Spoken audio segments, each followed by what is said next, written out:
You ought to have allowed my demise. Emily stood still, the coffee pot quivering gently in her grasp.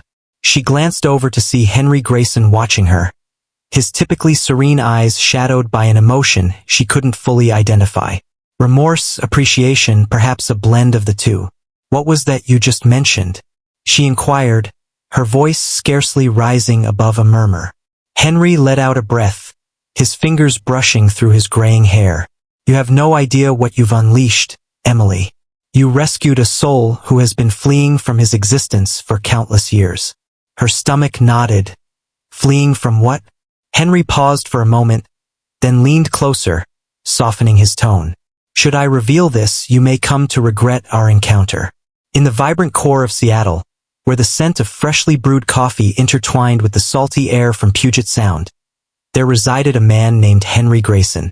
At 52, Henry had amassed a fortune in the billions, yet his appearance would never lead you to suspect it. His salt and pepper hair had a casual disarray, and his attire featured worn jeans, simple t-shirts, and a well-loved gray jacket that had been a staple for years. He drove a worn Toyota Corolla, resided in a simple one-bedroom apartment, and steered clear of the flashy lifestyle typically linked to his affluence. Henry, the visionary behind a tech empire known as Grayson Dynamics, had long since retreated from the limelight, entrusting the company's future to a team of reliable executives. To the world, he appeared as just another middle-aged man navigating life, gentle, unpretentious, and constantly adrift in contemplation. On a drizzly Tuesday afternoon in March 2025, Henry experienced an unexpected twinge of hunger. He chose to explore a quaint diner named Rosie's Place, nestled on a serene street close to Pike Place Market. The diner exuded warmth, featuring checkered floors, vinyl booths, and the soft murmur of classic rock drifting through the air. Henry found solace in that place.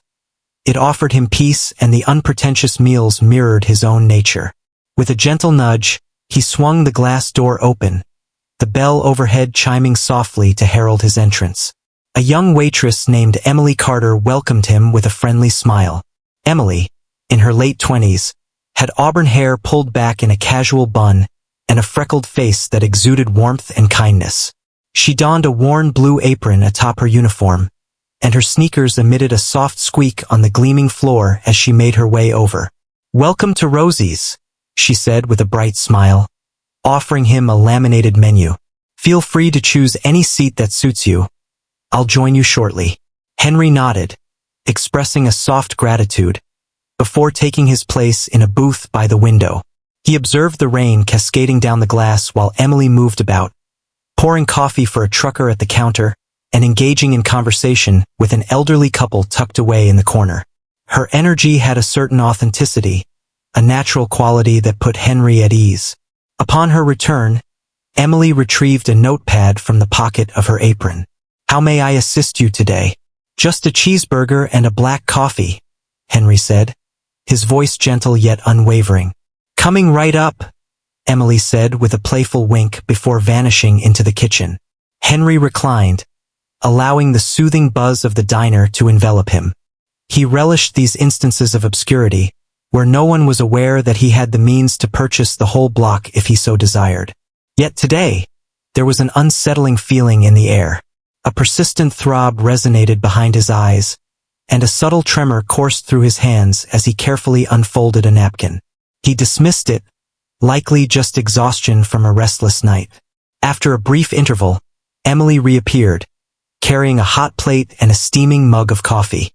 "Here you go," she said, placing the meal on the table.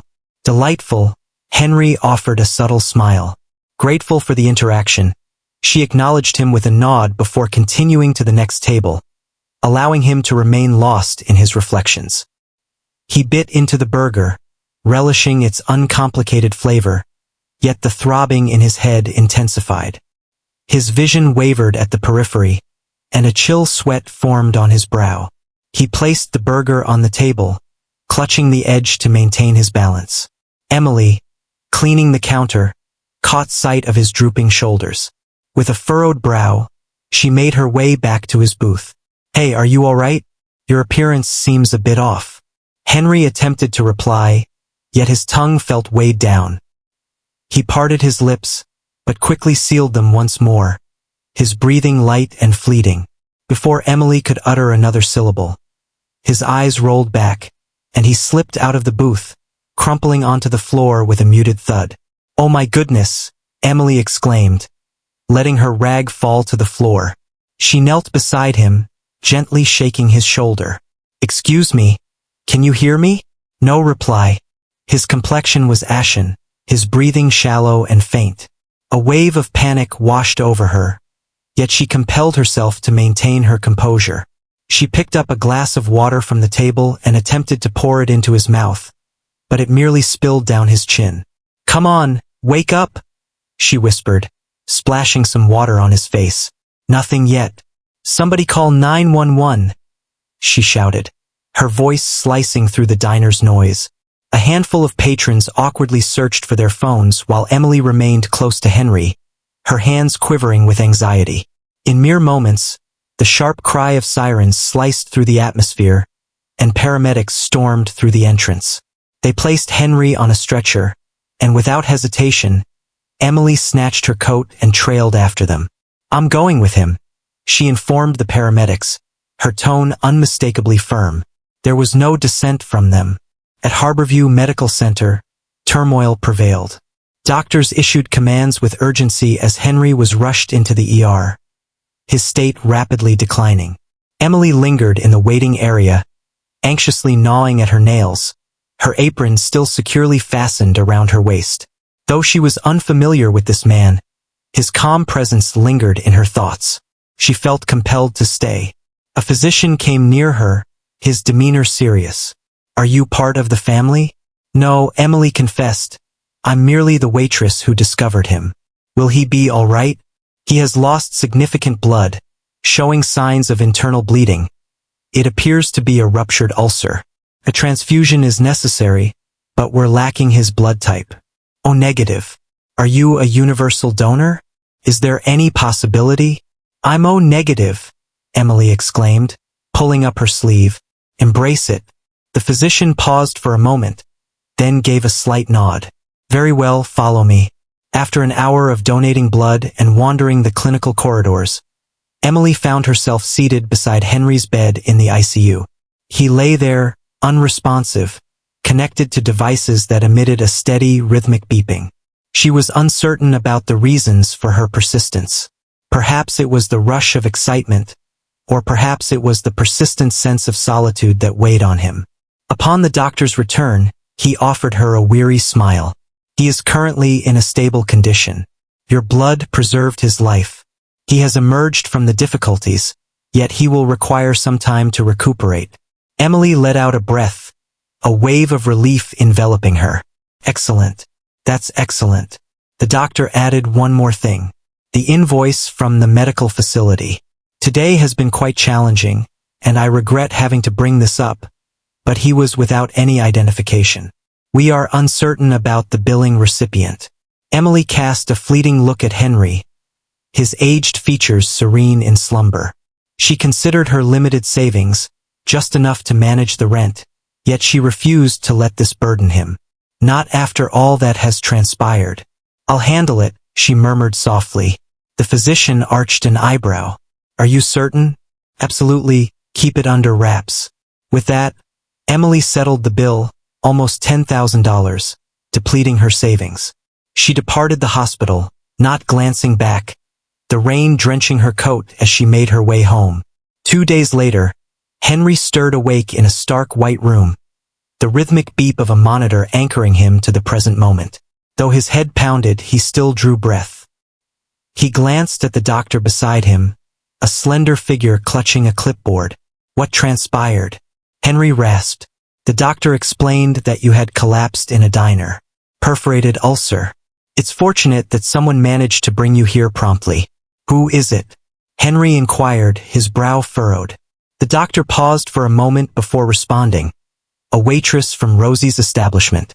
She accompanied you in the ambulance, giving her blood to ensure your survival. And it seems she took care of your bill as well. I didn't intend for you to find out, but I anticipated your curiosity."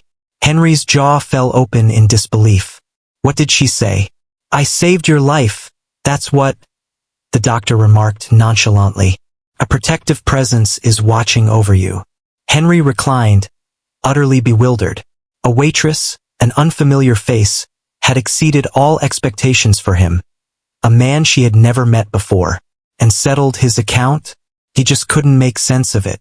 As the haze of medication dissipated, a determination took root in his heart. He needed to seek her out. A week later, Henry made his way back to Rosie's place. The bell chimed softly as he entered, his gray jacket a touch damp from the light drizzle beyond the door. Emily stood behind the counter, skillfully pouring coffee for a familiar face. Upon catching sight of him, her expression brightened instantly. "Oh, you're back!"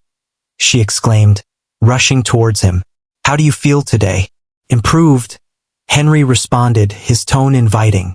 Grateful yet shy, Emily waved it off, her cheeks flushed. "Oh, it was merely a trifle. I'm really relieved to hear that you're doing well." "No," Henry said with conviction, moving in closer. "It was not anything. You rescued me, offered your own essence, covered my expenses. I'm at a loss for words to express my gratitude." Her eyes grew large with surprise. "That information was not meant for your ears." "Indeed I do," he replied with a slight grin. "I have a debt of clarity to provide you." Emily tilted her head, intrigued by the explanation. "I am Henry Grayson." He started observing her intently. "I'm doing well. I built a tech company years ago and became a billionaire. I prefer to keep it low-key and avoid the spotlight, yet I possess more wealth than I could ever require. Your actions were the most generous gesture I've ever received." Emily's jaw dropped in astonishment. "You possess immense wealth, akin to that of Henry Grayson." He let out a guilty chuckle. Her laughter was a blend of incredulity and delight. "It seems your attire doesn't quite reflect that image." "That's the concept," he remarked, then delved into his pocket. He retrieved an envelope and presented it to her. "This is intended for you." Emily opened it, her breath hitching in her throat. Within the envelope lay a check for $100,000. Not $1,000 as she had anticipated, but a life-changing sum that Henry cannot provide. "You may be interrupted." "Indeed, you shall. You offered your assistance without a moment's pause, even though we were unfamiliar to each other. This is not an act of charity. It's appreciation." Tears welled in her eyes as she grasped the check tightly. "I'm at a loss for words." "Promise me you'll continue to show kindness," Henry responded. "The world could greatly benefit from more individuals like you."